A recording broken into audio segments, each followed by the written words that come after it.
It's the George Plaster Show. 30 years of the best sports talk in Middle Tennessee. Featuring Tennessee Sports Hall of Famer Watson Brown. And it's a shame it's taken this long to get an introduction for this Tennessee Sports Hall of Famer, Kelly Holcomb, along with young gun Billy Derrick. And now, here's your host, George Plaster.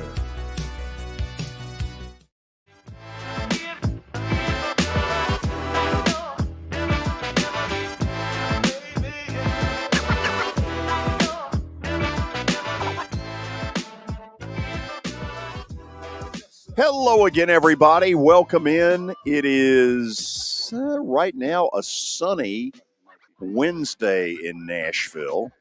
Luckily, we don't have 40-mile-per-hour winds. That is a relief. But it sounds like a few days from now, it might get a little dicey. Might get a little snow around here. Kelly Holcomb will join us here in just a little while. I know he was in Nashville earlier today, so he was going to be a little bit late.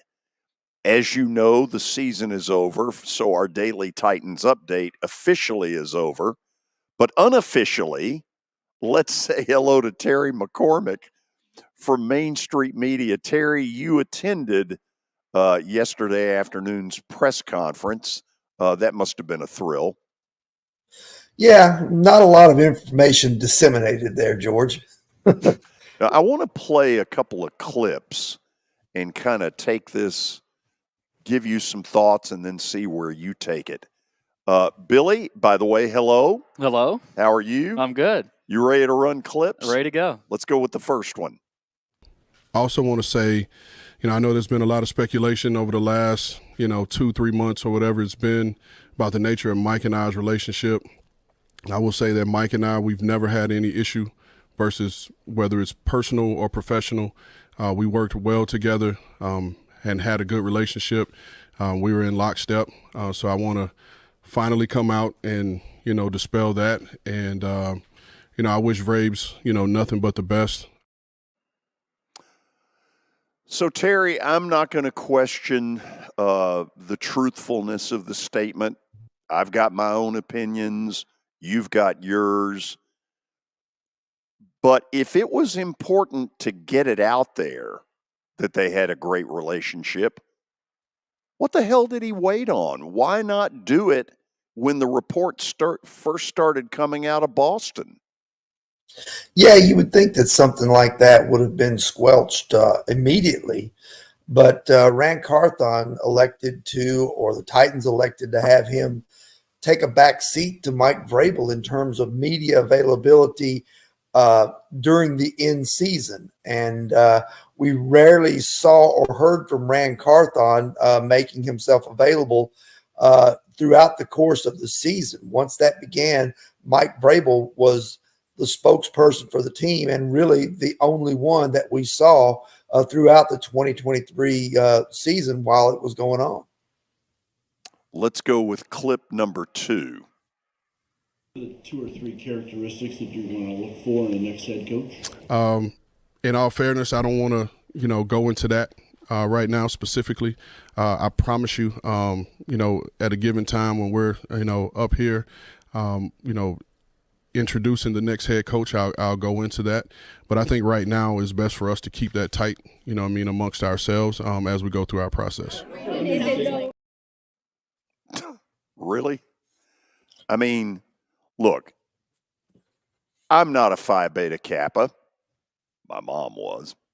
Boy, did she let me know it too. I majored in summer school. But Terry, does it really take that much to be able to look into the camera and say, listen, here's what we want. Number one, we want to ultimately deliver a Super Bowl championship to this city. And number two, and an important goal, is by the time we get in that beautiful new dome stadium, we want to have this team at a level where they can be a yearly Super Bowl contender. Does it take that much to be able to that's spit exactly that what out? he should have said. That's exactly what he should have said. in that situation. But why they chose to keep that under wraps is beyond me. And I will say this, Rand Carthon didn't deliver very much yesterday in the way of news, in the way of explanations or anything like that. But in total fairness to him, it shouldn't have been his job to, because he's not the one who fired Mike Vrabel. He wasn't even in the room at the time that Amy Adams Strunk and Mike Vrabel said their goodbyes to each other, and Vrabel wound up unemployed. So to me, Rand Carthon was kind of thrown under the bus here by the organization to go out and field questions about why this was done and what this team is going to look like going forward, when I'm not sure he was able to do that adequately because he wasn't present and wasn't involved in the decision to fire Mike Vrabel. First of all, you're absolutely right. I mean, she's playing in a big boy league, and it appears that when the heat is going to get turned up, that she just runs and hides. And eventually, that's not going to be acceptable. She is starting to look more and more like her father's daughter. No, you're exactly right, George. I mean, you look at some of the moves that have been made, and they're reminiscent of some of the impulsive moves that Bud Adams made when things didn't work out the way he thought they should. You remember Mike Reinfeldt was, a golden guy with the organization during part of his time as the general manager in the eyes of Bud Adams. But then when he failed to land Rustin, he and Rustin Webster was his replacement. When he failed to land Peyton Manning as a free agent, it quickly went south for Mike Reinfeldt. Then when you talk about the things that Amy Adams Strunk has done, she wanted to keep Mike Mularkey. She was fully on board with Mike Mularkey and the job he did as interim coach to make him the permanent coach, until John Robinson was brought in. And a year or so later, he says, I think we can do better than Mike Mularkey. I want Mike Vrabel. What happened? Mularkey was fired. Vrabel came on board. Then when Vrabel and Robinson were working together, and all of a sudden the roster starts to get a little threadbare because of poor drafting, she sides with Mike Vrabel, and John Robinson is out the door. Now, because the team didn't win games, didn't make improvements this year, with Mike Vrabel seemingly having more control of the situation, now he's gone, and Rand Carthon is tasked with making the new hire to see where they go from here. George, Terry, as well, we do have a note from Ian Rappaport. Just in the last 5 minutes, really, the Titans have requested to interview Raiders interim coach Antonio Pierce for their vacant head coaching job. Interesting. Now, Brian Callahan, Cincinnati Bengals offensive coordinator, was reported earlier today. Terry, you got any other names that we know of that have had the request put in? I think somebody said that Frank Smith, the Dolphins offensive coordinator, may be somebody that's on their radar. And you'll see more of these names start to trickle in once teams are eliminated from the playoffs. The Bengals offensive coordinator Callahan, obviously they're not going to the playoffs. Antonio Pierce with the Raiders, they're not in the postseason. So once the Dolphins are finished, once the Texans are finished, I think you'll start to see Frank Smith. I think you'll start to see Bobby Slowick. I think you'll see Ben Johnson from the Lions. You may even see Jim Schwartz, George, from the Cleveland Browns, who obviously has lots of ties here. I'm going to come at this one, Terry, from two different views. One as a media person, the other as a 25-year season ticket holder, a day one at Vandy season ticket holder. Okay, media-wise, it looked ridiculous yesterday. He can't think on his feet enough in that press conference to give you the answer. The goal is to bring a Super Bowl champion to Nashville, and the alternative goal is to have this team ready to be a Super Bowl contender yearly when we get in the new stadium. Instead, he gave us all this gobbledygook about, I can't share the video. I'll share it, as though it's something coming out of the Pentagon. And then, as a season ticket holder, I'm sitting there saying, cut the crap. You know, you want my money every January as a season ticket holder, but I'm not mature enough to know what the vision is. I can't handle it. Somehow, if he says to me, we want to open up the offense more, that I'll go to pieces and I can't handle it. What the hell is this? No, you're exactly right, George. It's a situation that was not a good look at all for this team and for this organization. And Rand Carthon was absolutely put on the spot yesterday in dealing with this. But I do believe that, you know, what would it hurt to share that your vision is wanting to be a winning organization and one that annually contends for a Super Bowl and can go win a Super Bowl. And, you know, you didn't have to say anything beyond that. You don't have to reveal what coach you're going after and what that might look like. All you have to say is our goal is to put the best product we can put on the field each and every season with the resources that we have. And I think that probably would have satisfied people in the interim until you hire a new coach and then he's able to reveal what his vision going forward is as far as what the offense and defense are going to look like. And instead, what we got was sort of this NFL attitude of, you know, you're damn lucky we're here, and we'll give you the information as we feel you can handle it. Well, you know what? I'm an adult. Give me a break. Terry, I don't know. There's no question that Rand Carthon can help himself with a really good hire as a head coach. Yesterday, he for me was just clueless, and some of his answers were just downright stupid, and a little bit offensive in the, you know, we can't give you that information now. We'll give it to you when we see fit. Well, whoop-de-doo. You know, as a season ticket holder, that's how I feel. As a media person, what I feel is, damn, they need to get their stuff together. Yeah, I don't disagree with you. I mean, we left there with a whole lot more questions than answers from that press conference that went for about 35 minutes yesterday, George. And it just feels like that this organization is in disarray once again. And that doesn't exactly inspire confidence in everyone when they won't reveal the vision, when the owner won't face the questions that the media has as to why you fired a popular head coach. This, you know, even though he'd had a couple of down years, he was largely a very popular coach in terms of the fans, in terms of in league circles, and in terms of with his players and the organization.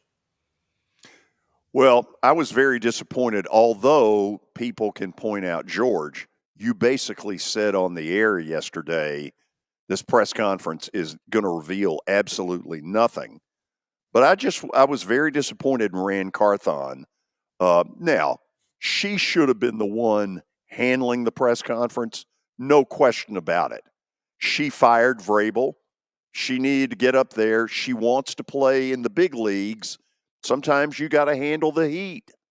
That's part of the gig. But I don't know. He came off as though he hadn't thought through any of the questions that were going to come out there, because it doesn't take a lot of smarts to say, look, our ultimate goal is to bring a Super Bowl championship to Nashville, Tennessee. And the fact that he couldn't do that, boy, that's scary to me. I'll just leave it at that. Yeah, I mean, it certainly left a lot to be desired in terms of lack of answers, in terms of lack of transparency and things like that I think a lot of people expected more from the organization. Terry, thank you as always. Have a good one, George. Now, in truth, Kelly Holcomb has already heard this rant from me earlier today. But Kelly, I'm amazed. I mean, you can't come with anything better other than we can't share it right now because it's a Pentagon secret? What the hell? These NFL teams have gotten to the point they've got so much power they're trying to act like the government. It's kind of amazing. we're privy to know, but we can't let you know. You're not allowed to know. You can't handle, as a few good men says, you cannot handle the truth. You know what I'm saying? So I don't know. Like the whole thing, I get so irritated with that stuff because the truth is, it don't matter who the flip you hire. You got to win football games. That's our ultimate goal. Our ultimate goal is to put a winning product out there on the field that the state of Tennessee, that George Plaster, who bought a PSL, can look forward to going, can be proud of, know that he's not dumping his money into something that is no good, and we have a chance to build. We have a good core nucleus of players. They understand the fundamentals of the game, and then we can add and add and add. And our ultimate goal is win the Super Bowl. That's it. George, you'll know what their goal is when they feel like letting you know. Thank you. But until that time, send us your $1,500 for your season ticket. Absolutely. We'll need that. Yeah, we'll need that ahead of time. We need that. We got to have that tomorrow. Yeah. Now, if we decide we're going to run the wishbone and that doesn't fit what you want, you're not going to get a refund. I mean, it goes back to the IRS deal. Like, if you owe them money, they want it now. But if they got to pay you back, you might not get it for a year. You know, that's just how it goes. If the IRS is watching, that's Kelly Holcomb. I'll be glad if you'll call me. I'll give you his phone number. Just being honest. Just stay out of my stuff.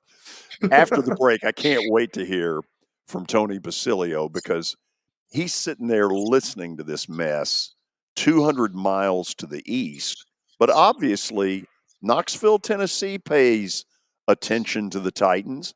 Maybe we're a little too close to the forest to see the trees, which makes the timing of Tony coming on a Wednesday really interesting. You're going to want to stick around and hear what he has to say next. It was the most horrible experience that any mother could ever go through. I knew that I needed to get help. My friend, she immediately said, "You need to call Bart Durham." And you guys were there within an hour. You guys are like family for us. Yeah, sure is nice to connect with the people that you're doing your best to help.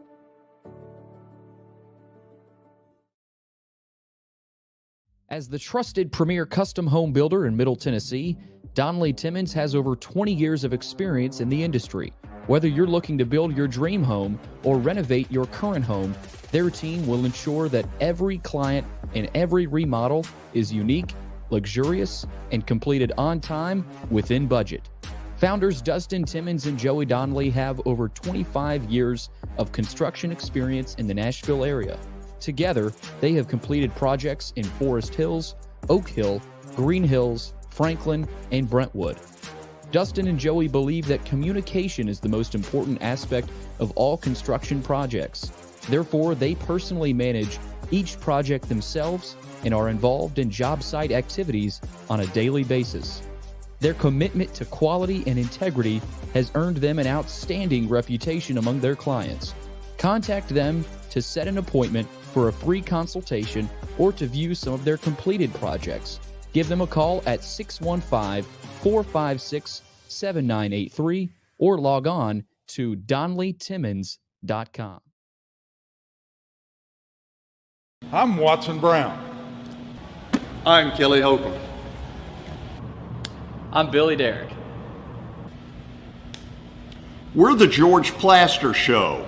We've been Nashville's best sports talk for the last 30 years. And you know what?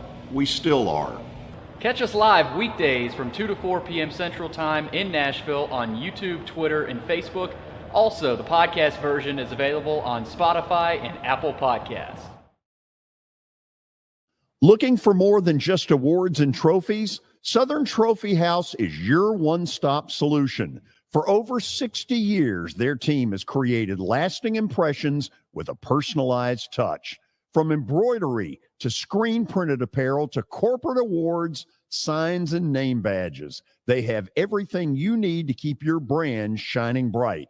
With their knowledgeable customer service team, you can relax as they create, produce, pack, and ship merchandise and awards on time and on budget. That includes etched crystal awards, custom cut acrylic, name badges, embroidered Richardson ball caps, banners, screen printed t-shirts, laser engraved Yeti cups, and knives. Recognize your hardworking team from Southern Trophy House, where they do their best to help you recognize your best. Located at 2705 Nolensville Pike in Nashville, give them a holler, 615-256-7295. Visit southerntrophy.com. Southern Trophy House, for all your personalization and recognition needs.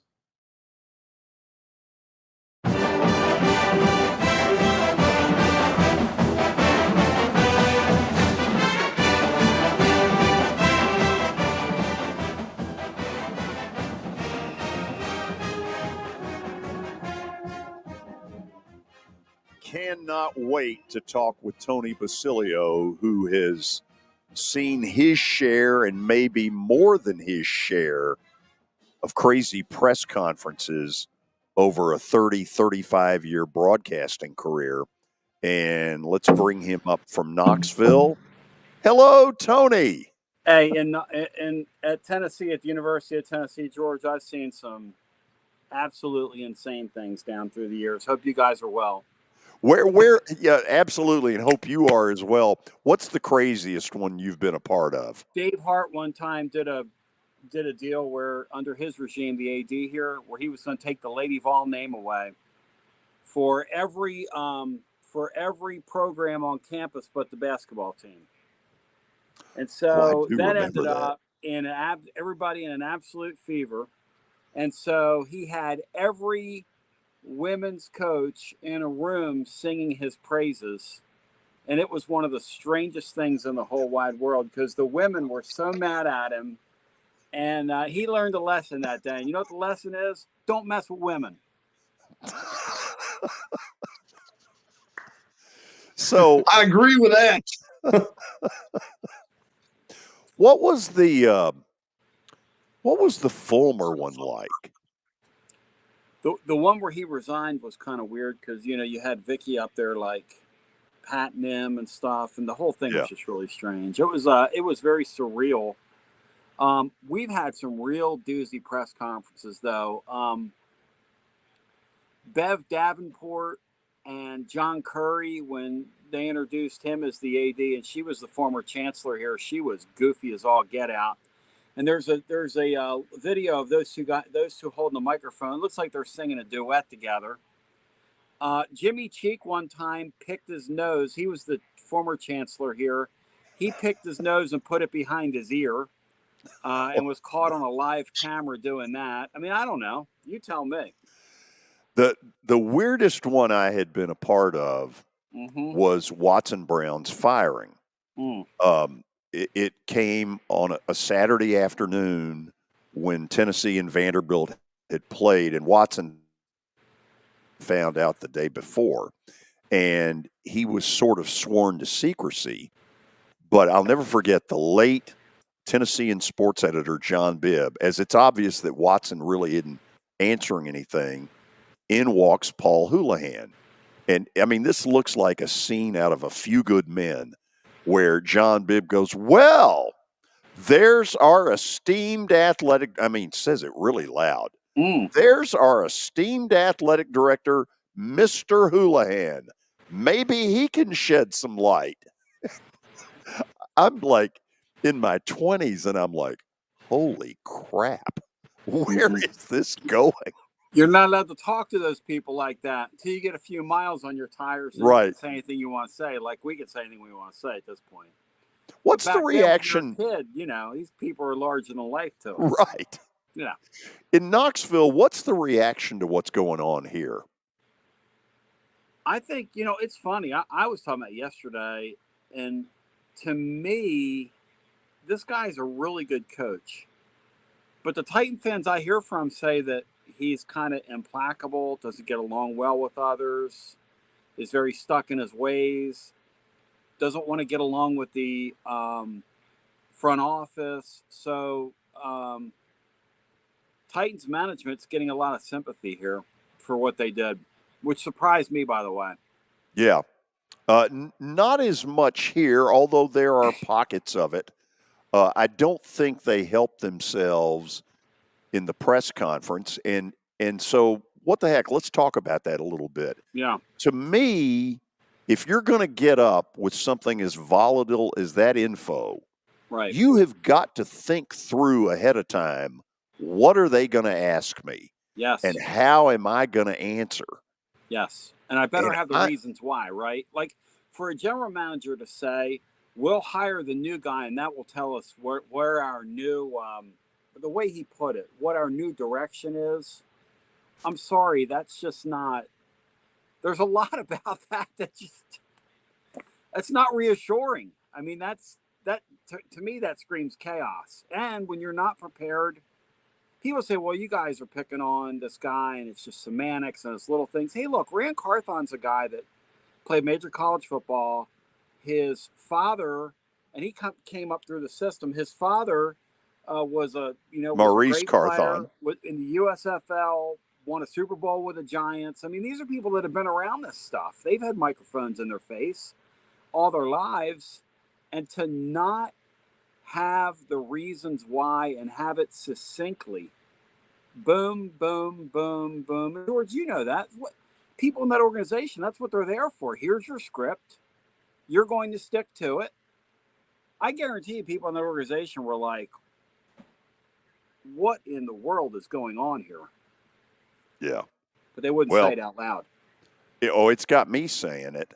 And it was a little bit arrogant because right now they're trying to get all of us who are season ticket holders to renew, but they're telling us, we'll let you know what direction we're going when we decide to let you know.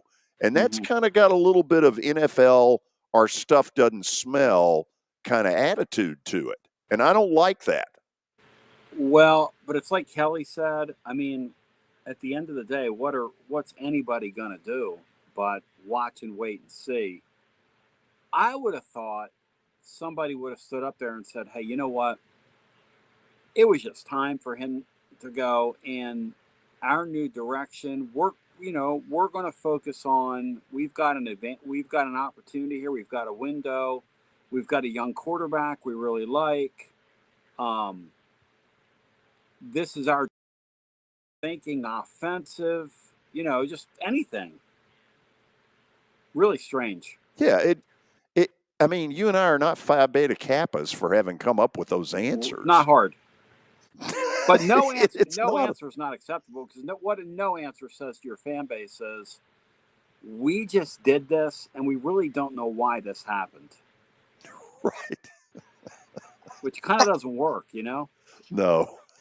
Tell you what does work. Your basketball team up there steamrolled Ole Miss. Yeah. I am starting to say, you know what? Don't know what March is going to bring, but they're one of those teams you've got to start talking about when you throw Purdue or Houston, who both got beat last night. Yeah. And Kansas. And, I mean, don't you have to start putting Tennessee in that list? Yeah, they're 5 in America, George, and truthfully, the cursory tale is that last night, Houston lost on the road to Iowa. I call these sleepy games. These early January games are kind of sleepy games. A lot of student bodies aren't back yet. Houston got it at Iowa, and then Nebraska ripped that Purdue team limb from limb last night. And George, playing on the road in this deal is really hard. Mississippi State's a team that lost on the road to South Carolina. Mississippi State desperately needs a win tonight. I think the Vols are in a tough spot tonight. I said on the air today, it would not surprise me if the Vols lose. The point spread opened at 2. It's been bet down to 1.5 as we speak. This is an anything can happen game. And I think Mississippi State, I would be surprised if Tennessee wins tonight, to be honest with you. But you are right. Tennessee is certainly in that echelon where if they do win tonight, Ken Palm says this is their third most difficult SEC schedule. SEC game rather on the schedule, this game tonight down there, for many of the reasons I just gave. Yeah. If they do win tonight, Tennessee can start thinking, hey, we get through this schedule unclipped, we can start thinking about maybe being a 1 seed. They really can. A win tonight, it would be a really great result for them, because they've got to go on the road to Georgia, who's won 8 straight coming into tonight. And all of a sudden, Georgia's playing some pretty good ball under Mike White there. And that's going to be a tough game. That's a noon Eastern start on Saturday. That'll be a tough game for the Vols. Well, you said something earlier that is absolutely so right, because we don't have a Godzilla out there, right? As Purdue and Houston. Thank you. Yeah. Showed last night. Yeah. When you go on the road right now in college basketball, you treat any road win like it's gold. They're hard to get. And then the conference wins. See, these teams in non-league, they don't play in each other's gyms anymore. It's an oddity for you to take a quad 1 game and have it in your building. When we were kids, Illinois would come to your gym. So-and-so would come. Now you play these teams. Now, Tennessee did play Illinois and Knoxville, which was really strange. But for the most part, you're going to play these games on neutral sites, which I think robs the game. I really do. I think that detracts from the game. But they've been incentivized to do this because when you play those non-league games, those signature games, the criteria for what's a quad win game, for what's a quad 2 game, it widens. So they've incentivized them to play away from their campuses. And so now you get in this season where, it's a true road game. Now, look, Tennessee's got a veteran team. These guys have all been through it. Saturday night was crazy because this Dalton Knecht guy looked like he's going to be everybody's All-American to begin the year, only had 8 points. And his 8 points came 5 of them in a flurry right after halftime. And he had 3 points at the half, and Tennessee was in the process of blowing that team out. And so, George, I look at this Tennessee team and I say, the night that they all shoot the ball really well, I pity the team in front of them when that happens, because they still haven't had a night where they're all shooting the ball well. The night where 4 of them go off together, somebody's going to get beat by – it's going to look like women's basketball. Somebody's going to be beat by 50 points. 114-62. There you go. Kind of stuff. Yeah. Okay, Kelly, I left all the football to you. And by the way, before I turn it totally to Kelly, Tony, you and I will talk in the next day or so because we need to talk. Beautiful.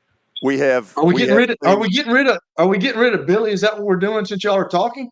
No. He's coming to see the Preds Saturday night. Oh. Yeah. I'm having an autograph session behind Georgia's section in between periods. Tony, please tell me right now that you're not sitting with him. I don't know. I don't know where my tickets are. I don't know if I have tickets. I don't know where they are. I don't know if I need an oxygen First tank. of all, I don't know. There's a lot of things about Saturday I don't know. Okay, so for the purposes of on air, they are lower bowl tickets. Whoa! They are really good tickets. Okay. Thank you. Yo, you're welcome. Good God for all you've done for us now. As for Kelly and some of his cheap shots, you have sat with me at a hockey game. Was it that bad? I didn't really like it, no. Kelly, you're not a hockey guy? You know what? I when I played for the Buffalo Bills, I went to a Sabres game. I kind of got interested in it. That's cool. I enjoy it when I do watch it because it's fast paced. I like all that stuff. I mean, it's a lot more enjoyable to me than George's first love, which I have trouble watching sometimes. Which is that little ball with the stitches in it. That bothers me because it's so long. Atlanta and they did a really good job this year with the pitch clock. I mean, they picked the game up. We didn't have all the guys getting out of the batter's box and switching their gloves and doing all that crap. I mean, nobody wants to see that. Just get up there and hit the ball. Yeah. So I don't know, but yeah, I do enjoy. I haven't been in a while, but I do. And hockey's a really cool sport to watch in person. Some of it is, I think he's a little bit of a social outcast. Well, the problem, Don't think he George, wants to be around people. the problem with hockey, though, too, is that some nights you just get stinker games. Some nights you get great games. Like last night, that Preds game. Oh my dreadful. gosh, man! I mean, I turned that thing off in the second period. Yeah. The second period, I'm like, see ya. So the autograph session, Yeah. I think should be right behind me in section 304. All right. There are First and two second rows. period. I'm 304. kind of absolutely, and we'll drum up some people. Would it be like a book signing? What will you sign? No, we'll just meet and greet and hug people and spread germs. That's good. Tony, a few words of wisdom. Stay as far away from George as you can because you're going to ruin your reputation. I know you come on the show with us, and everybody loves some Tony Basilio, but like if you go with George, Everybody. Words of wisdom, man. everybody. I'm just telling you. Fine. Well, I don't think Really? everybody, guys. But the thing is, that night there will be an NFL playoff game on Peacock. So, a non-cable NFL playoff game because they don't have enough money. The NFL No. doesn't in have the enough world. money. I'm really I'm glad getting they a little did couple tired of million. that. As long as they give it to the retired guys and put more in the 401ks for us, I'm all Yeah. about it. Yes. It's all about I'm all you, about it. isn't it? Do you have a question for Tony? I don't know, man. I'm just what I was thinking about basketball was I'm looking from a tip-top view here. I mean, is the SEC is pretty good this year from top to bottom, is it not? It's loaded. Vanderbilt picked a bad year, and they've picked kind of a bad era to do what they're doing.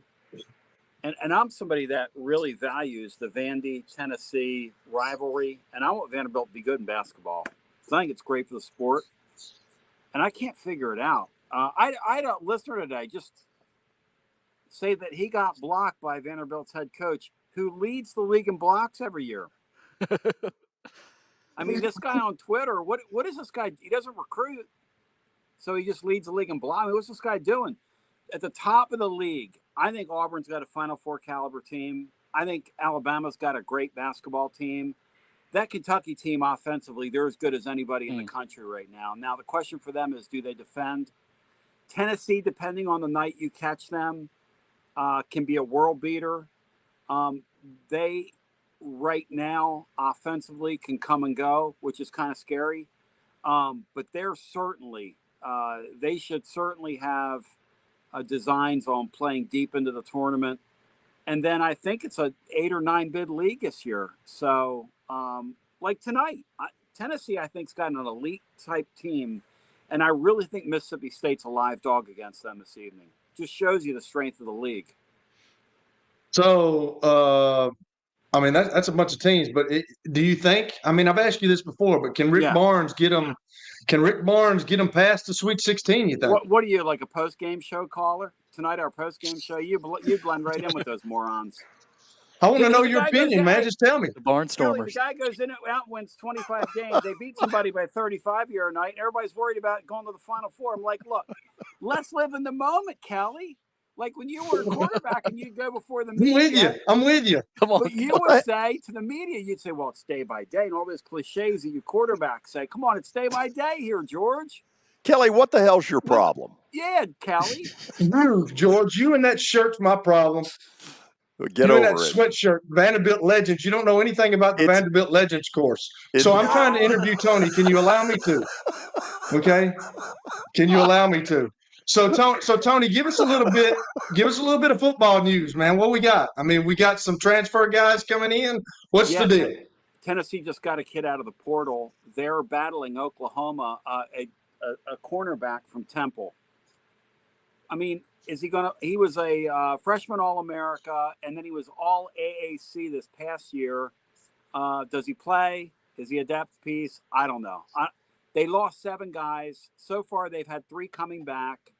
So they still have some work to do there, which I think they're going to. The advantage the Vols have is that the semester here starts later, in some cases 2 weeks later than most other Southeastern Conference teams, which means the Vols are going to have another month to play with, pretty close to a month, because you get 2 weeks once school starts to get guys in, which will be an advantage for them. They are neck and neck with Oklahoma for a tackle who couldn't get on the field at LSU, was a top 20 player in the previous year's signing class, and is thought to be a real kind of a crown jewel type of offensive tackle. And they really need help there. They lost Gerald Mincy in the transfer portal, who I think is kind of a replacement level player, but still you don't want to not replace him, and you don't want to not replace him with somebody better before you start your spring practice. So they've got some work to do in the portal here. So how much money do y'all still have in the salary cap? Are we still good? It's a great question. I wish I knew the answer to it. I'll tell you this, guys. It is crazy. You talk about the cap. What's crazy is it's just like the NFL right now. These running backs aren't getting any money. The Judkins kid from Ole Miss, who thought he was going to strike it rich, my understanding is lost a couple $100,000 in the transfer portal going to Ohio State from what he was going to make at Ole Miss. Got bad counsel. In our day, running backs were so valued. Today they're like low men on the totem pole, even the great ones. It's weird. Another thing is, Tony, I don't know if you've heard about this, but a lot of players, move to these new college cities and towns, and a lot of these towns are, the rent's going up, and a lot of them want to find whether it's an apartment or a house, and I've heard a lot of guys are struggling with that. That's just compounding some of these issues. Is this part of your resume tape for Tony? Well, he makes a great point, George, because like here locally, you can't find it. And down there where you guys are, oh my God, insane. Yeah, it's insane. So, but yeah, that's interesting, Billy. I would think if somebody pays me, some of the figures I hear, like for a frontline offensive tackle, you're paying north of $500,000, $600,000. If you paid me that, I could probably find a way to pay my rent. I'm exactly. I'm not feeling sorry for him. Billy's my guy. No, Billy's my guy. Billy, I hope you're down there Saturday. Does Billy go to the games? He's been invited a couple of times, but he's a little bit of a regular season snob, to be honest. I'm kind of with Kelly. I don't. Hockey games are fun in person, right? But I'm not killing to go to them. What's going on Saturday night that you'd rather do? I'm not honestly that's a good question. I might have to go. Okay. You're not going on my ticket. Well, guess what? Hey, guess what? I'm not. Great. We didn't want you there anyway. Kelly, hey Tony. incredible. Yes. Hey Tony. Last thing, man. What's going on with the EAGLES Eagles? AJ what Brown are we issues. doing, man? Like, are they going to fire the coach after he went to the Super? What are we doing? Come on. The guy has the Italia hat, the flag right on his hat right here, and he's really embarrassed the motherland. I got to tell you, the guy has embarrassed the motherland. Nick Sirianni, when they show him, I'll tell you what we've done in the NFL. And the Titans, let's be careful with this Titan fan. Now what we're doing is we're hiring kids as head coaches because we can push them around. In baseball, they're doing the same thing. Pitching coaches aren't pitching coaches anymore in baseball. They're order takers. The geeks in the front office, the Ivy League geeks, and my son went to an Ivy League school, so I can say this, but the Ivy League geeks are pushing the buttons, and they're moving around like marionettes, and they're the puppets. And with the head coach, the Eagles last year have a bright young head coach. Okay, both his coordinators leave, and now he's lost. You know why he's lost? He was never a coordinator, but he's an NFL head coach. How are you an NFL head coach when you were never a coordinator, Kelly? And I'm not trying to be funny here. I'm asking for a friend. Because now that they don't have any answers, he can't fix either side of the ball for them. Yeah, but doesn't that argument get one retort in John Harbaugh, who was never a coordinator? Well, okay, that's fine, and it worked out well, but he's in an organization where they surrounded him with people, and it was collaborative. I think a lot of these front offices today want to put a puppet in there and push him around, George. And that might have been what happened with Vrabel, because at the end of the day, there's a different of opinion. Did Vrabel want to play that quarterback? Did he want to bench? I don't think so. I don't think so either. That's I how don't it think works. so. Did he want to fire the special teams coach? Oh, absolutely I don't not. think he wanted to do no that. No way. That's what we're doing now. That's what. Yeah. And how from that, how far are we away from like they do with these major league pitching coaches, where they tell you who you're going to pitch in the 5th inning, the 6th inning, what play you're going to call coming out of the halftime. I mean, and if I'm a kid and I'm just happy and I'm 30 years old and I'm happy to have that job and that opportunity, I'll do anything you want me to do. If I'm my age or I'm Vrabel's age, I'm going to tell you, hey, go pound sand. You can go get somebody else to do this, which I think is what happened there. Oh, I think it probably is. I do too. Tell people how they can hear you, and then we'll of course get the autograph information out later. So yeah. By the way, $20 on Cameo. No, I'm just kidding. So I'm at tclub.team. Again, tclub.team. Our blog up there every day. And then tonight we'll be on, and I'll be on after the game. So, George, when I'm done with you, I'm teaching 2 music lessons. And then I'm going to watch the Tennessee game. And then I'm going to have my post-game show after doing 3 hours today on the air. And that's why I look like I do. You've made that clear. Sleep, you're Paul. a piece of work. Yeah. I can't wait to meet up Saturday. I'll call you. I'll call you here soon. Thank you. Okay.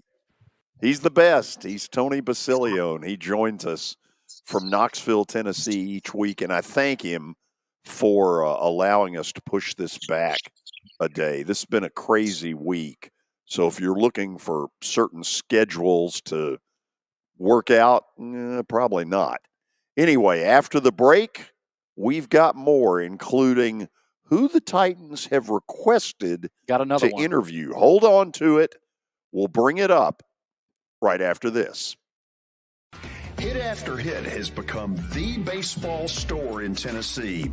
They have over 1,000 different models of gloves and over 1,500 wood bats. They also have several Iron Mike pitching machines as well as a Hit Tracks machine. If they don't have it, you probably don't need it.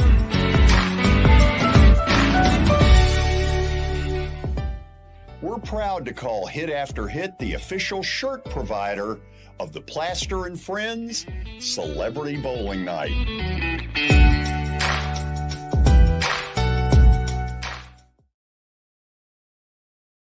Forget the fact that Sir Speedy Music City is owned by my BGA classmate James Warren. Their work stands on its own merit. James and his staff do incredible work, as evidenced by the huge banners at the Plaster and Friends Celebrity Bowling Night. If you're looking for quality to help your marketing and business communications, and you want it at a reasonable price, these are your folks. Call them at 615-832-9511 or go to print at sirspeedymusiccity.com. And be sure to tell them Plaz sent you.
Family owned and operated for more than 2 decades, Alaco Fine Wood Floors is Nashville and Middle Tennessee's choice for premium quality hardwood floors. Since 1995, Jimmy Alaco and his army of employees have embodied the approach of taking pride in one's craft and providing superior customer service, growing from a one-man shop to a team of 23 professionals who share the founder's passion for quality craftsmanship and customer satisfaction. If you are interested in contacting them, you can find their headquarters at 2505 Winford Avenue in Berry Hill, or give them a call at 615-356-0303. Again, that's 615-356-0303, or log on to alacofinewoodfloors.com. Alaco Fine Wood Floors, serving Middle Tennessee's hardwood flooring needs since 1995. Over the years, more men have started to seek help for hormone deficiencies and imbalances, and Dr. Jeffrey Lodge and wife Daphne, along with their experienced staff, give men the treatment required to improve their quality of life, improve your immune system, energy level, cognitive function, and more. There's no better time to achieve a healthy lifestyle. What are you waiting for? Give Cool Springs MD a call today for an appointment at 615-486-3458, or visit the website coolspringsmd.com. For over 35 years, Wilson Bank & Trust has been committed to providing customized banking solutions to help individuals, families, and businesses in Tennessee achieve their goals. As your full-service community bank, we are proud to offer loans with competitive rates, local decision-making, and fast, friendly service from our experienced lenders. No matter where you are on your financial journey, Wilson Bank & Trust is ready to help you take the next step. Visit your nearest Wilson Bank & Trust office or online at wilsonbank.com to get started today. Member FDIC, Equal Housing Lender.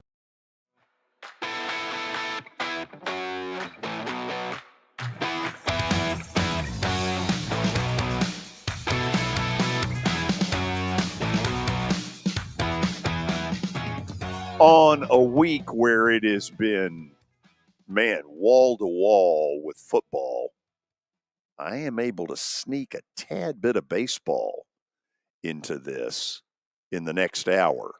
Ken Griffey Sr., who was a hell of a player with the Big Red Machine, will join us. He's going to be the speaker Sunday night at the Old Timers Baseball Banquet. And Kelly, I don't know if you ever saw Ken Griffey Sr. play. I did. Part of the Big Red Machine. You talk about solid 2,100, 2,143 career hits. And then he has a son who goes on to be the greatest player in the game in his era, a Hall of Famer, Ken Griffey Jr. Yeah, so Ken Griffey Sr. was not a Hall of Famer, though, right? I don't believe so. I would say he's very close. Right. Yeah, I do remember I was born in the early 70s, so I do remember, a little bit of it, when he was, I guess, close to, getting up there to retirement. I do remember watching him a little bit, but I got to ask him how cool it was to watch his son, come in and play and have the kind of career that, you always want your son to do great, but man, a Hall of Famer, that had to be fun to watch. Okay, I'm going to give you a little nugget here because I looked it up before the show. This is called Show Prep. September 14th, 1990, the Griffies hit back-to-back home runs for the Mariners. You think that wasn't a thrill for Dad? Yeah, that's crazy, man. If anybody could talk about LeBron and Bronny and what that might be like, it's Ken Griffey Sr. Yeah. And that's where I'm going to go right at the beginning of the interview. Yeah, that had to be unreal playing with your son. That was, but it just had to be unreal for the kind of career that your son had. I mean, you as a dad, you had your career and you wanted to do the best, but like to watch your son, man, he had to be so proud of the ball player that he became. He was the best player in the major leagues for a while. There was a book that I read where a manager was asking Ken Griffey Sr., can Junior handle whatever? Ken Griffey Sr. said, look, Junior's going to be fine. He can handle anything. Wow. Yeah. So that's coming up when we come back. Excited? Maybe we'll get a little stat of the day in there that we actually get right. Imagine that. And then Ken Griffey Sr. from the Big Red Machine will join us. Stay tuned. Venture Express has been helping people in this area for more than 40 years. They're headquartered in Murfreesboro with over 30 years of dedicated fleets involving production, manufacturing, and corrugated experiences. They're an asset-based company with over 700 tractors, 4,000 trailers, and 800 drivers. If you need their help, dial them up 615-793-9500 or log on to ventureexpress.com. Convenience and value, two words that we expect when we do business. Our goal at JHA Company is to deliver just that, both to our school partners and to our customers.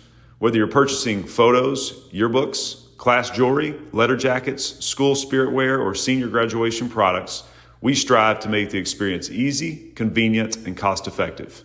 Find out more at jhacompany.com or call 615-867-6345 for more information. JHA, one source, one company.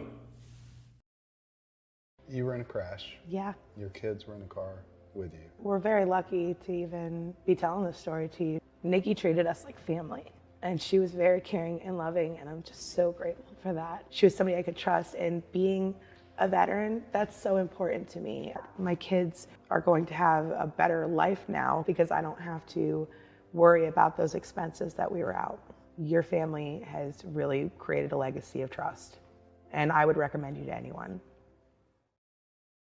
Star Physical Therapy was established in 1997 with one great mission: to serve. If you're hurting, don't wait to receive physical therapy. You don't need a referral to see their physical therapist, and early morning and evening appointments are available. Make the call to 615-673-1420 and get rid of that pain. Star Physical Therapy, the official health provider of Football Friday.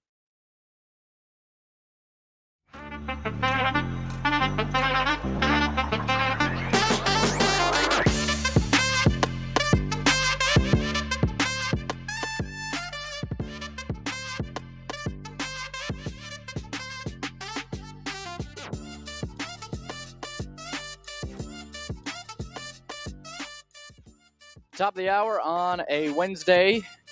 Hoping to connect with Ken Griffey Sr. here eventually. But first, let's get to Stat of the Day, brought to you by John English Antique Sports and Cards out in Shelbyville. They're open during the week, Tuesday through Friday from noon to 5, and Saturdays from 10 a.m. to 5. Give them a call, 931-492-4304. All right, let's see what Matthew's got cooked up today. I think we're going NBA. Yesterday, Eric Spoelstra signed an 8-year, $120 million contract extension with the Heat, which will make him the second highest paid coach in the NBA based on yearly salary. What coach is he behind? I don't even know the coaches. No, wait, hold on a second. Wait a minute. Let me make sure that I've got the way it's being asked. You're saying that even at $15 million a year, there's somebody else presently making more? Yes. Oh, wow. Presently making more. Would it be Steve Kerr? Probably ought to be. I don't think it is. I was flabbergasted when I saw that news. I don't even know where to start on this one. I'm thinking the big markets, Clippers, Lakers. I don't know. Is the Clippers still Doc Rivers? No, Doc Rivers has been gone for a while. So we'll get the answer here in a minute. I know we're in a little bit of a four-corner stall. Give me the answer. I have no idea. Oh, Greg God. Popovich. Gosh. Is he making that much? Good for him. Man. Yeah, Okay. good for him. Billy, you got to steer me a little bit. Tell me where we are here. Well, I think we may have him. Okay. Let's see here. Give me just a second. Okay. As we approach the 3 o'clock hour. All right, I think we got him, George. Okay. I am very excited to be able to have Ken Griffey Sr. join our show. Even though I was a Braves fan, boy, I grew up absolutely mesmerized by how good his Big Red Machine group was. Ken, thank you for being with us. Thank you for having me. I got to ask this right off the bat. I did a little bit of show prep, which shocked everybody. I knew that it had happened, but I didn't know the exact date. September 14th of 1990, you and Junior go back-to-back home runs with the Seattle Mariners. Does it get any better than that? I don't think so. I think the best part was we were able to play together. Because I didn't think he was going to be up that fast, and I didn't think I was going to last that long. So that was the surprising part. But then when we got a chance to play together, and which was an honor in itself. And then that day we hit back to back. That was really strange because I knew all the pressure was on him. Oh, man. What a great answer. We're looking at some pictures, by the way, of both of you. I made the point earlier that, you hear this talk that LeBron James would love to someday play with his son, Bronny. And I made the comment that the perfect person he ought to talk to about this is you. Because in my lifetime, you're the one that's actually done this. You and Junior. If LeBron called you, what advice would you give him? Oh, my advice was just be yourself. Really, I mean, I tried. Let me tell you, the part about the whole thing was that it put a lot of pressure on Junior. And I just tried to relax him and let him play his game. Because my years with the game was just about over. I was in my twilight of my career, but the best thing about that, I'm enjoying myself because that's the first time I get a chance to play with my son. And that was the hardest thing for me is to think about playing with him because the only thing I think about is being in the backyard, throwing, playing catch and everything of that nature. So that's what I tried to do is just go through that as a scenario and watch the whole thing develop, but make sure that he was more relaxed and let him play his own game. So I had to keep his head on the right track. Ken Griffey Sr. will be the featured speaker Sunday night for the Old Timers baseball banquet. They've gotten a terrific guest for this year, and I would encourage anybody and everybody that's a baseball fan, go on that website, go on the Old Timers baseball website and get more info because this is a great event every year. Ken, obviously, I grew up totally envious. The Braves were awful. The Reds were incredible. I would look at that everyday lineup that you all put out there and just be like, how in the world did any team amass this much everyday talent? Did you know when you were playing with them that it was that good?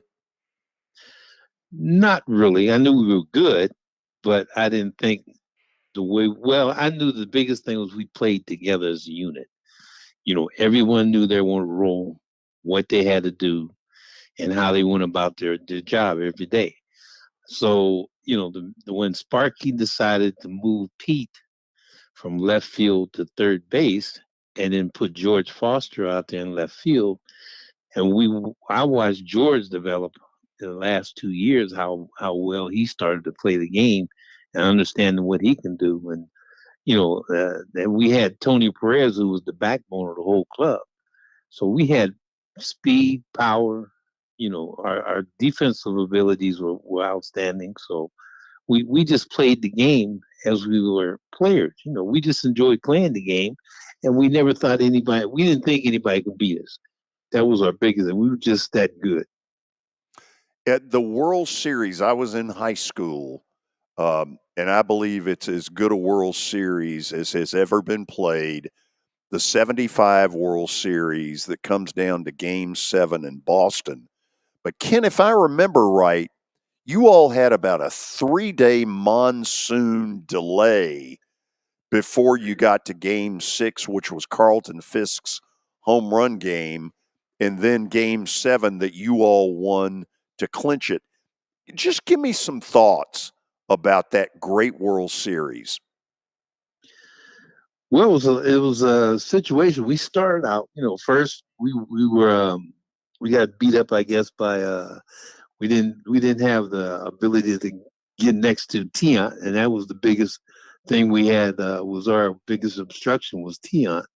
But as the series went on, we started playing a little better.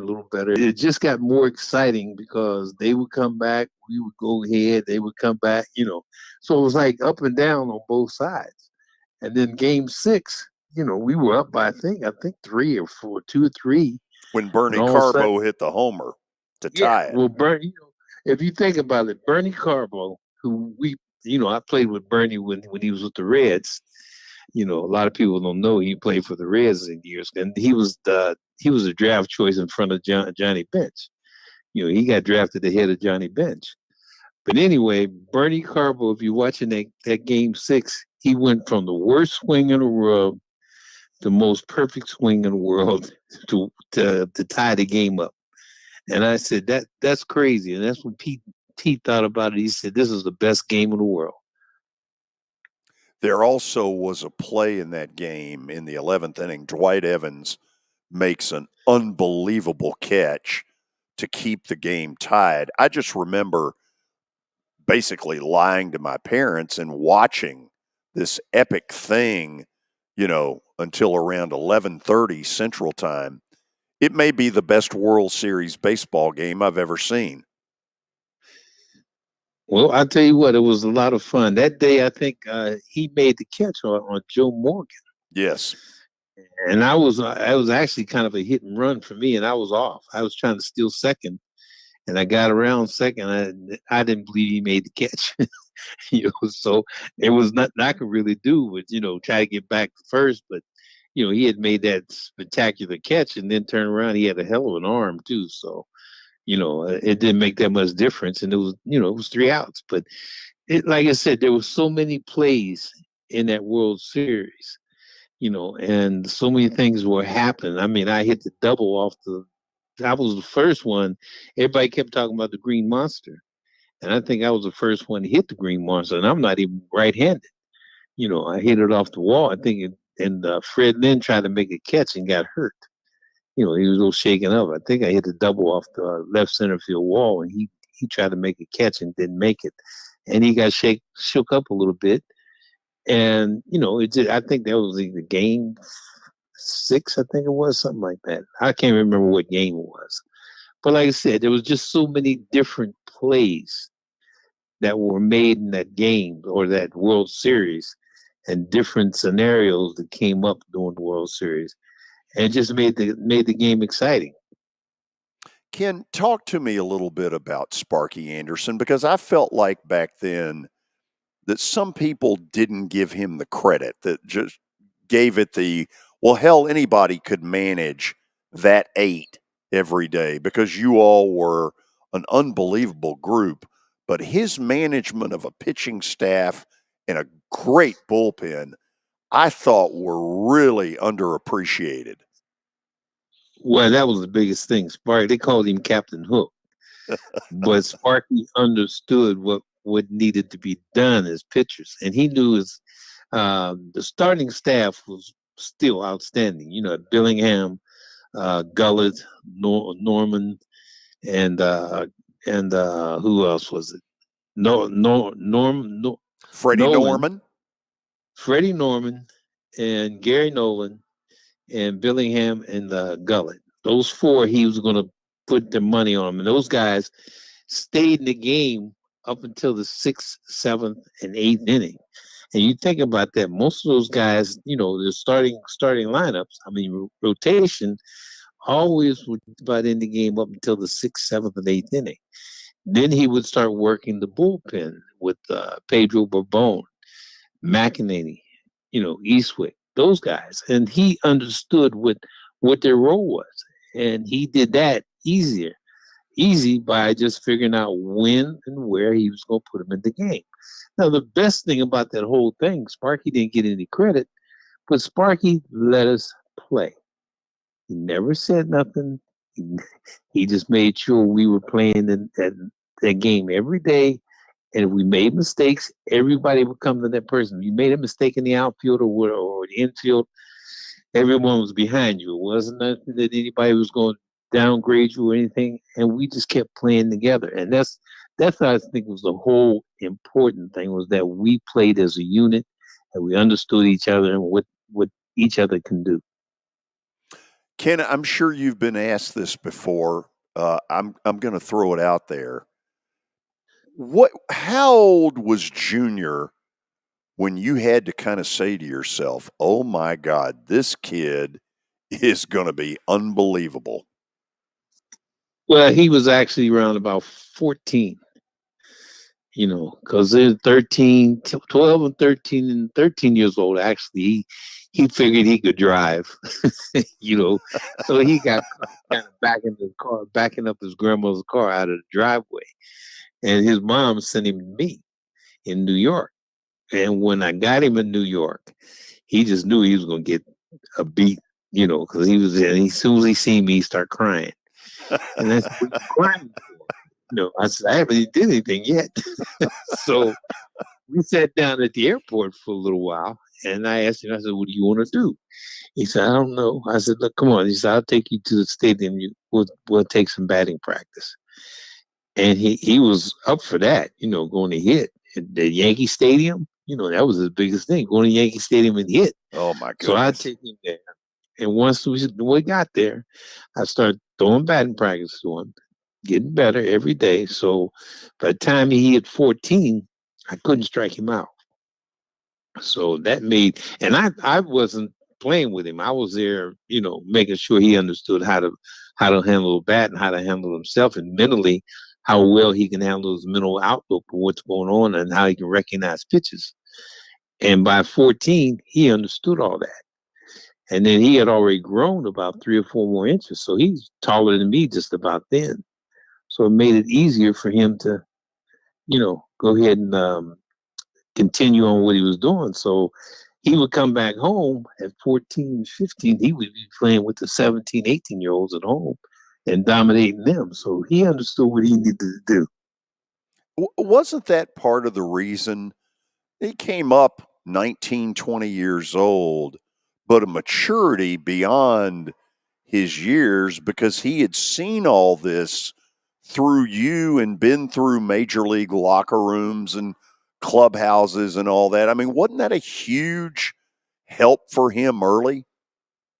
Yeah, I mean, him getting the chance. See, Sparky says, many games we win, he said he's going to let the kids in. And we had a lot, Perez's kids, my kids, Rose, there was a lot of, Bellingham had a bunch of kids, and Redmond. So he said, if we win, the kids can come into the locker room. And we did a lot of winning, and the kids enjoyed coming in the locker room. So they got free everything, bubble gum, all that stuff, candy, everything they can possibly want. So they enjoyed doing that, but they were on us all the time. So, but the biggest thing, we start playing them when they start getting 10, 11, and 12, we couldn't handle them. When they start playing and doing their thing with the father and son game, we couldn't handle them. So we stopped playing the father and son game.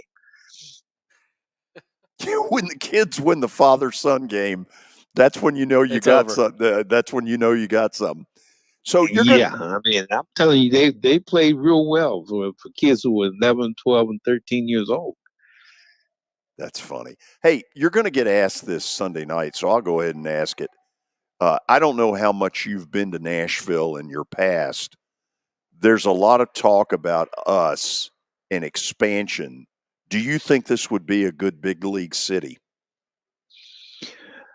Well, from what I know, AAA, I think, wasn't there a AAA team there? Yep, still is. Yeah. Okay, because I thought there would be, but I pass through Nashville all the time when I'm going out west in terms of you going to spring training, and sometime I was going out there to see my youngest son, play in Arizona. So I think it would be an excellent city that have a major league team. Hope you're right. Look forward to meeting you Sunday night, and thank you for taking the time to come on and be with us. No problem. I appreciate you giving me that chance to come on and talk. Ken Griffey Sr., he was a hell of a player. He also had a hell of a son, but he was a hell of a player. Over 2,100 career hits, a 296 lifetime batting average. Ken, thanks for the visit. Oh, thank you. I appreciate it. Take care. That's Ken Griffey Sr. They've landed a good one for the Old Timers Baseball Banquet. Sunday night here in Nashville. After the break, Taylor Barnette. Oh, Lord. I can see the backdrop again. Stay tuned. It was the most horrible experience that any mother could ever go through. I knew that I needed to get help. My friend, she immediately said, "You need to call Bart Durham." And you guys were there within an hour. You guys are like family for us. Yeah, sure is nice to connect with the people that you're doing your best to help.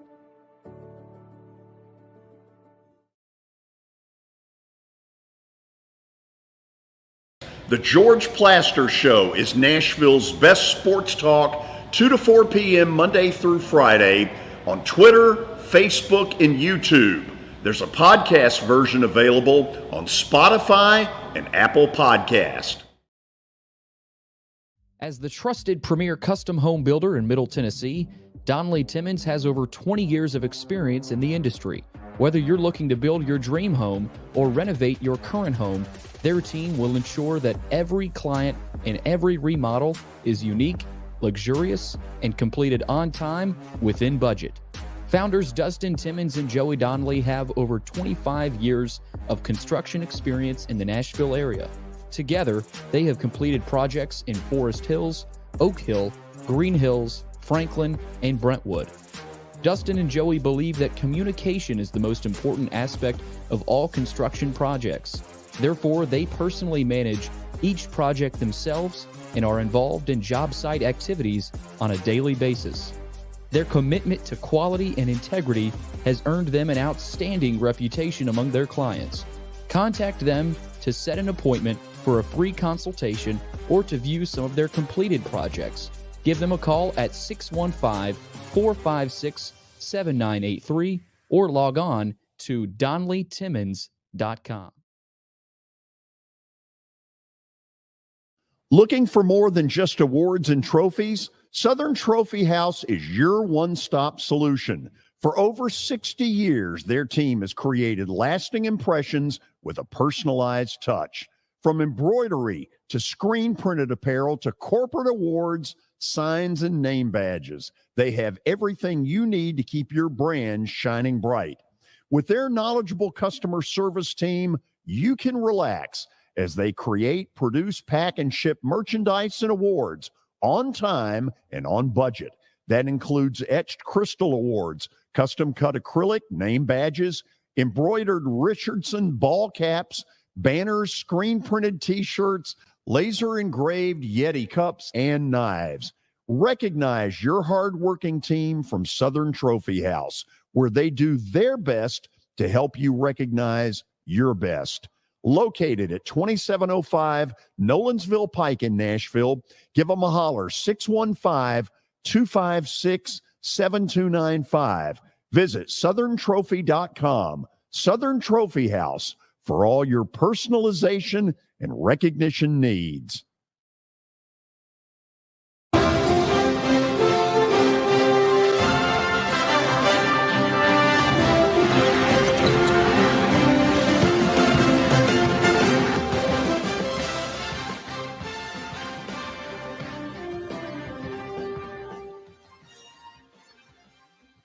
Okay, we are back. Kelly, Lord only knows what Taylor has got in that backdrop today. Yeah, it's be interesting to see. I just felt like you were having fun with King Griffey Jr., so that's why I texted you, because that was a pretty cool interview. Well, he was, first of all, he was a terrific player before Junior ever came along. And I don't Absolutely, I think he remember. ever got the full credit that he deserved. You know, it's easy to rattle off Johnny Bench and Tony Perez and Joe Morgan and Concepcion and Pete Rose. But in that outfield, George Foster, Cesar Geronimo, Ken Griffey, whew, try and pitch around that group. No, they were really good, man. I remember growing up, they were good. Big Red Machine, baby. Riverfront Stadium was hopping back then. Okay, let's check in with Taylor. Oh, Lord. So where did you find that? Oh, I know what that is. You found that. That was a picture of me at Belmont. Really? Yeah. Wow. I They got think. the camera. They got the camera out for you, huh? Yeah. What they should have done was sort of like put a paper bag over it. So Taylor, a week ago, get me out of that picture. Get him in it. Yeah, there we go. Nice. So a week ago, we bragged on Lipscomb on a big victory down at Florida State. Quietly, with all the football going on, it got lost in the shuffle that Belmont hit about 100 threes and beat the crap out of a really good Drake team. Yeah, they played really well, and they just lost Jacoby Gillespie for a few weeks in that Southern Illinois game that they lost the Wednesday before. I think it was Wednesday, and they bounced back. You know, someone coming off an injury, one of their better players, one of their best players, and maybe you could argue their most consistent player this year in Jacoby. Then you have a really good Drake team coming in on Sundays, picked to win the conference, has the player of the year in the conference from last year back. Really, really good team. And Belmont played really, really good, shot the ball really well. Malik Dia was unbelievable. So it was a really good win for them. And tonight they play Illinois State at 6:30 over at the Curb Event Center. And if you're a person out there without a dog in the hunt, but you want to see really good college basketball, go over there tonight. It'll be good stuff. Yeah, no doubt. And you know, Belmont's just a fun team to watch in their home court too. It's a really hard place to play. Great home court advantage. And I'm excited to see how they bounce back. You know, a lot of times it's easier to bounce back from a loss because there's just a level of focus over those next few days of practice. And everybody's really locked in. Coaches are a little bit more demanding, but sometimes the emotional kind of hangover from a really big win can linger. So I'll be interested to see how they kind of bounce back after a really big win. I want to toss a couple of other things at you before I turn it over to Kelly. I watched the Kentucky-Florida game Saturday. It's one of the best college games I've seen all year. Number one, Florida is considerably better than I realized. There are a lot of teams that aren't going to beat Florida. It took everything Kentucky had on the road. That was a big old gut check win that really impressed me. Yeah, I watched a good bit of that game too, George. Man, that was a gritty win. You know, it's different when Kentucky goes on the road or a Duke, a blue blood goes on the road. You know, usually whatever team they're playing, they sell out their arena. It's a rowdy crowd, and that absolutely plays a factor in those games. And it was a sold out arena.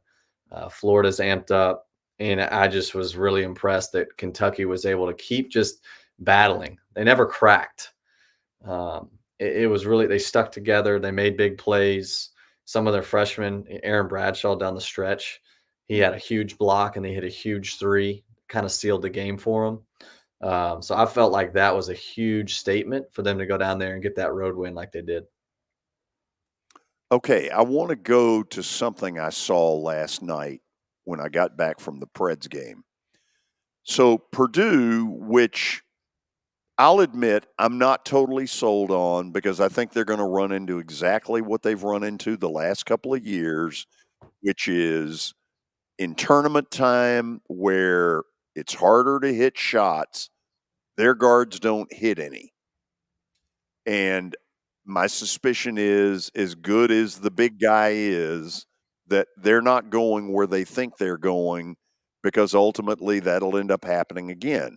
But last night, there he is, Zach Edey, the big guy, 7'4" tall, and they get ripped at Nebraska, which doesn't have a great history of basketball, but under Fred Hoiberg, they're like 13-3. They're cooking. But the thing I noticed last night, Taylor, was the frustration that the big guy showed, yelling at officials, yelling at his own teammates coming off the court. That's not a good look. Yeah, I actually didn't catch that. So this is my first time hearing about it. You know, listen, I think every team is going to win some games they're not supposed to and lose some games they're not supposed to. You know, I don't think Purdue's supposed to lose to Nebraska, but it's a hard game. It's one of those situations where it's a sold out Nebraska arena and they're playing well. They have a good team this year, and that's a game that you're gonna be amped up for and play your best. You know, everybody, you know, every kid in college basketball, you know, Zach Edey's definitely an experienced guy, but he's human. He's frustrated. Things weren't going his way last night. Clearly, they got beat pretty good.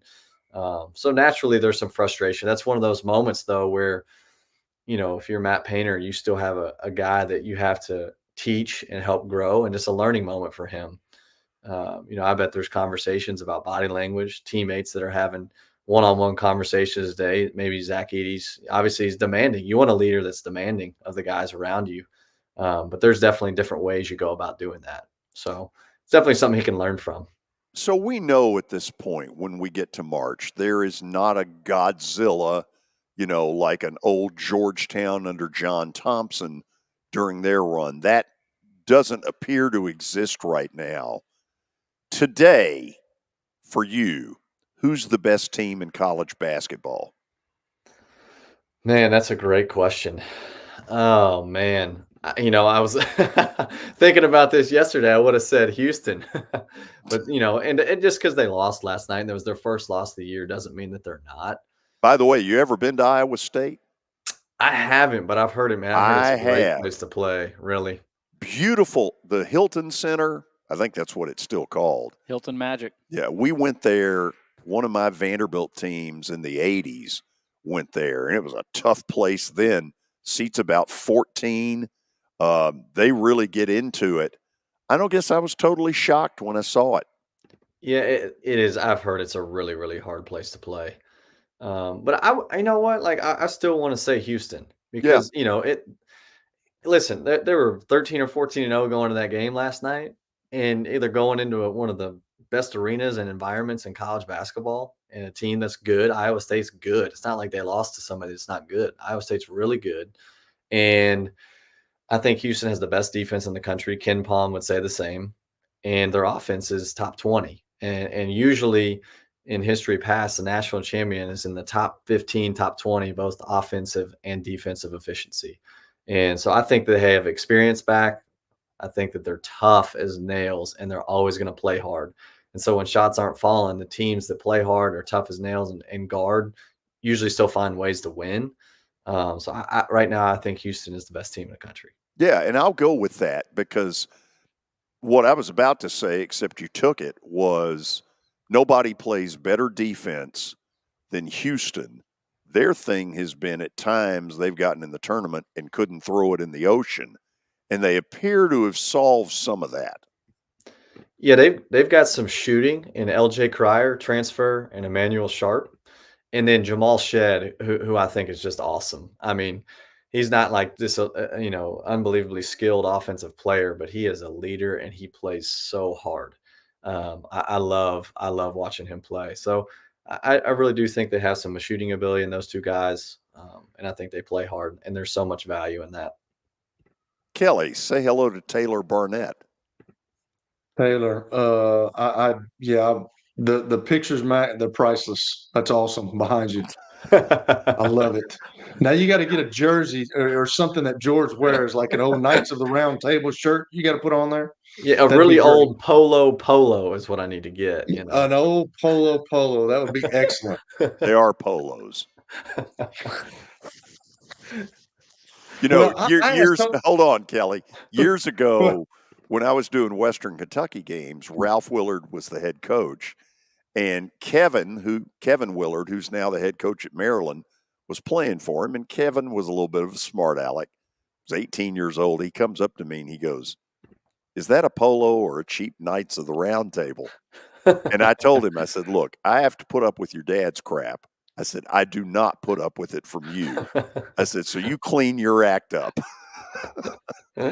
That's good. So I asked a guy that we had on earlier, Tony Basilio. For me, looking at it from a distance, the SEC, man, from top to bottom, just give us kind of a rundown. I mean, it seems like the best league that this has been in a while, man. They got teams that can play all over the place, and it kind of sucks for Vanderbilt right now because Vanderbilt's not very good, and I'll ask you about that in a sec. But like, give us a rundown of what you think about the SEC. Yeah, I was thinking about that earlier, that the SEC really is good. Yeah. I think a lot of people would say the Big 12 is the best conference. Ken Palm would say the same. But man, the SEC is impressive. Auburn, I didn't expect Auburn to be this good, but they're rolling and they're beating people bad. Alabama's, they've lost 5 games, but they're talented and they're going to play hard. And they've got the number 1 offense of efficiency in the country. They play fast. I think that's how you get guys to guard there because, hey, we'll give you freedom on offense to play fast and shoot threes. Kentucky, we've talked about Kentucky a lot. I'm really impressed with them. I think they're super talented. I think they're playing a totally different style than they've ever played. They have guys that can make shots and make plays.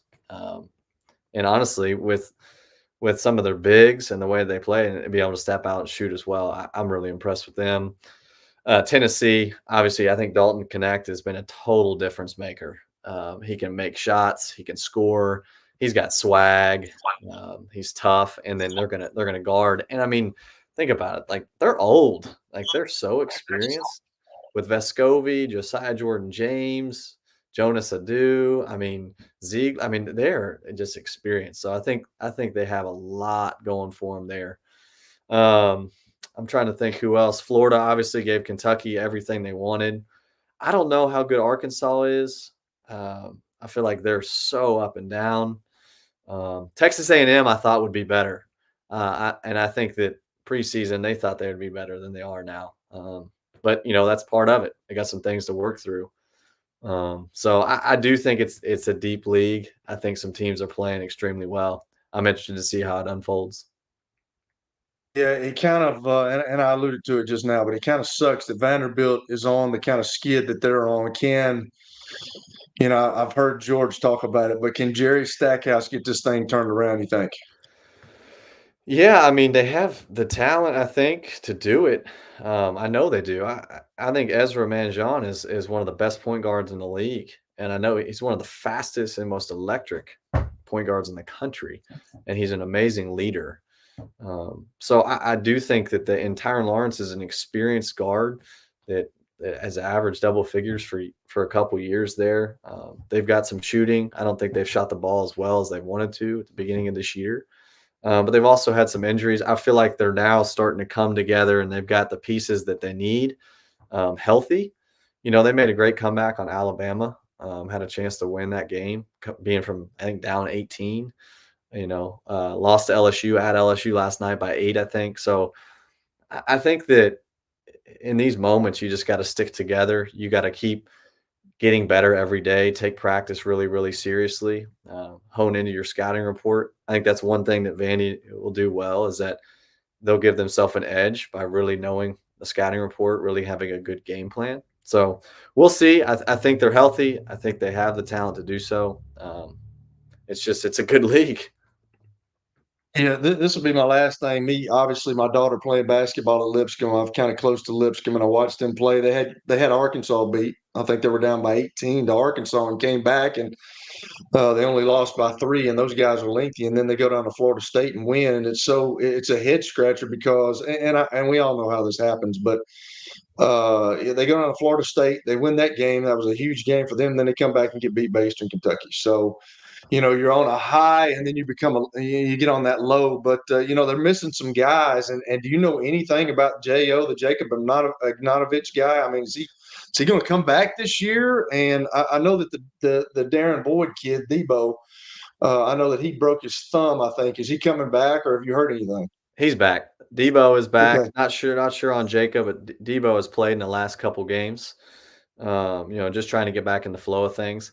But I got to give a lot of credit to some other guys that have just really stepped up, and I think that's what's been fun to see with those guys. Is, man, they play so well together. They play for one another. They play really hard. And that's the thing about college hoops, that you go down and you win at Florida State, who, by the way, has won back-to-back ACC games, but they lose to Lipscomb at home. Anybody can beat anybody. I feel like there's just so much parity this year in college basketball due to the transfer portal, just guys bouncing around, high school players being under. Right. I know Debo's back. I think their ceiling as a team is a lot higher with him out there. Jacob, I'm not sure. But I really do think they're going to win that league. Ignatovich got medically redshirted, so he is going to be done for the season. Yeah. Oh, is he really? Well, yeah, that's amazing. Well, so this last thing, since you brought that up, like, we always think about the transfer portal in football terms, but how's the transfer portal affecting basketball? Oh my goodness. I think that, for one, that either high school kids are getting under recruited or not recruited at all to some degree at certain places, because everybody's just going to go and get some kids in the portal. Some people have the philosophy that we're not going to go to the portal. We're going to keep recruiting high school kids. And if someone transfers, that's when we'll take a transfer. So there's different philosophies out there for sure. But, there's a lot of guys that are getting opportunity to play at where they can play. They weren't recruited that way out of high school, but they're getting opportunities now and taking advantage. But then obviously the bigger beast, along with the NIL, or along with the transfer portal, is NIL. And then it's pay for play in the name of NIL is what it is.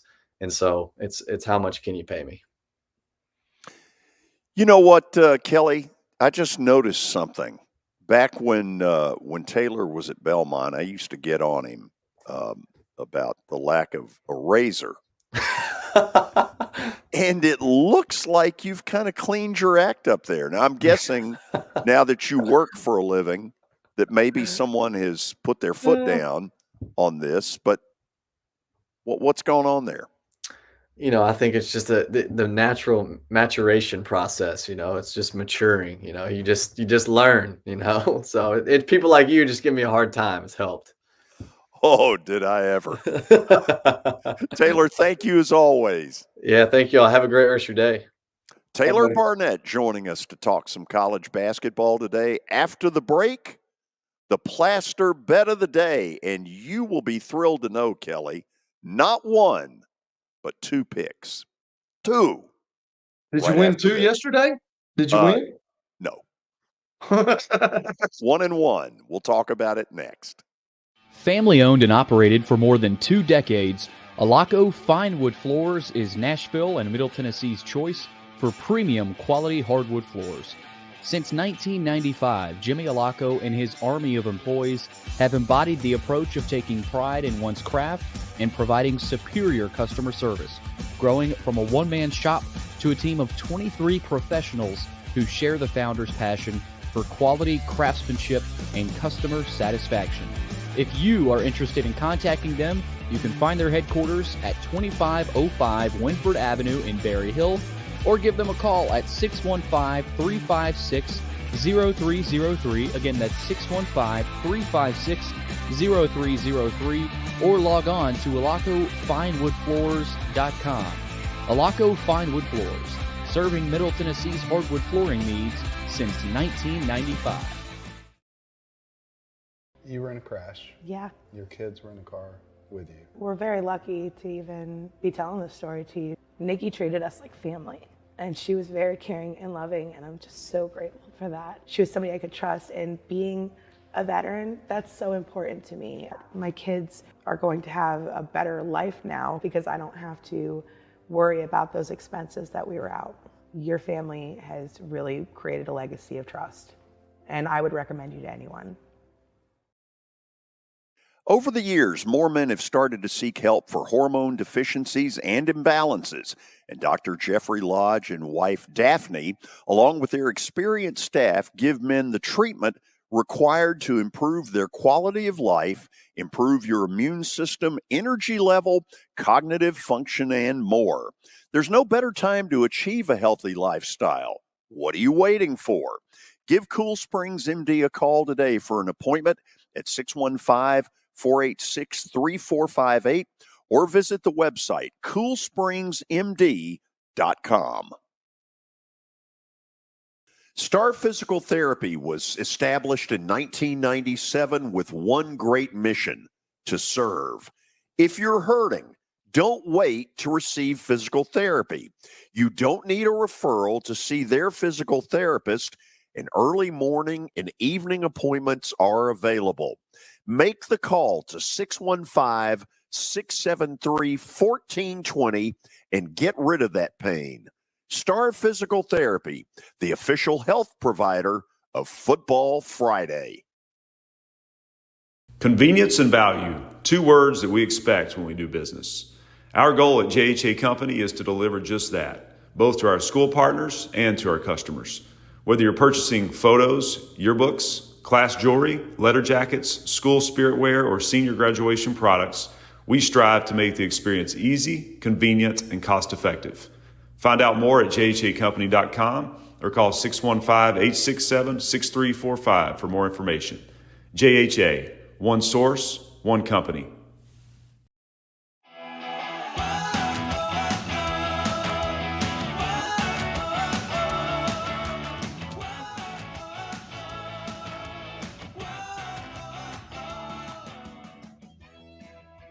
Final segment on a Wednesday.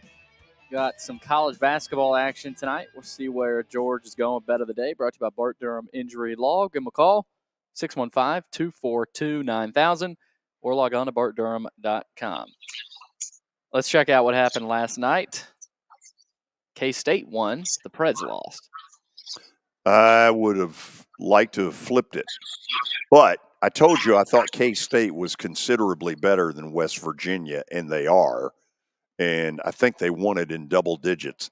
The Preds got down early. They were down 5-0 by the end of the second period.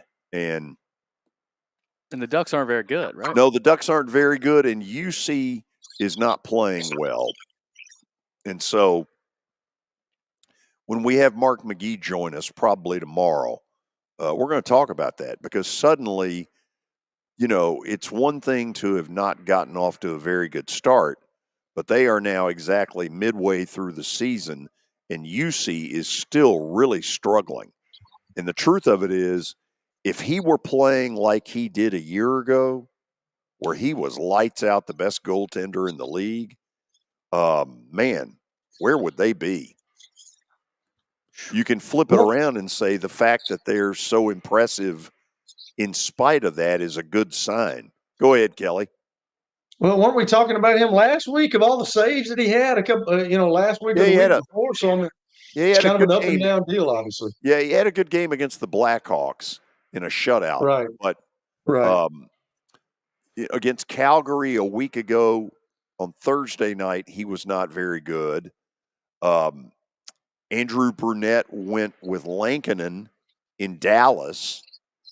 And I hate to say it right now, Lankinen feels more solid than UC. Now, UC's got way more upside, obviously. Wow. They got to get him, right. Period. Right. They can't really afford to have him play as bad as he's played in some nights, and they just don't have that margin. Nope. Okay, so here's where we're going tonight. I got two of them. Let's see where we're going. There's the first one. Penn State, not a basketball school, but a school that's had some good wins this year. And they're home against Northwestern, and I'm going to take them minus the 1.5 against the old Wildcats. Item Okay. number 2. In the old, first of all, Tony's right about being worried about going down there. But the truth of it is, Humphreys Coliseum in recent years has not been one of the tougher places to play in the league. By the way, I noticed last night LSU didn't have 4,000 No. at the Maravich Assembly Center. That was pretty shocking to me. Tennessee, I don't think will run into what I would call a big hostile crowd, and I think that will help them. State's pretty darn good. To me, they're kind of a borderline NCAA tournament team that right now would be in. I think, Billy, would they not? I think they would, yeah. Right now, they'd be in, but Tennessee's better. Yeah, I don't know, George. I mean, I feel like Mississippi State, like Tennessee might be one of those teams where, Mississippi State fans might get up.